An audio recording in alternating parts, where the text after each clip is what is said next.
Full జ్వరం వచ్చింది. Night అయితే అసలుకి మస్తు జ్వరం వచ్చింది. హాస్పిటల్కి వెళ్ళింది, టాబ్లెట్స్ అయితే వేసుకుంటుంది. నాకు చెల్లెని చూస్తేనైతే చాలా బాధ అనిపిస్తుంది.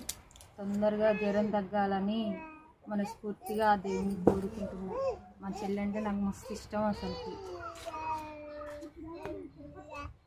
అసలు నాకు ఎప్పుడు జ్వరం రాదు, కానీ సడన్గా నిన్న నుంచి అయితే ఫుల్ జ్వరం వచ్చింది.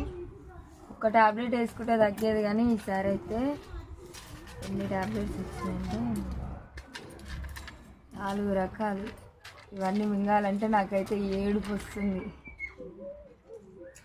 అసలు ఇన్ని అయితే ఎప్పుడు వేసుకోలేదు నేను. నాకు జ్వరం ఎక్కువ రాదు, ఎంత జ్వరం వచ్చినా లేచి తిరుగుతూనే ఉంటా. ఇప్పుడు కూడా పనికి పోవాలి నేను. ఇక మందులు వేసుకొని 10 నిమిషాలు రెస్ట్ తీసుకొని వెళ్ళిపోవాలి.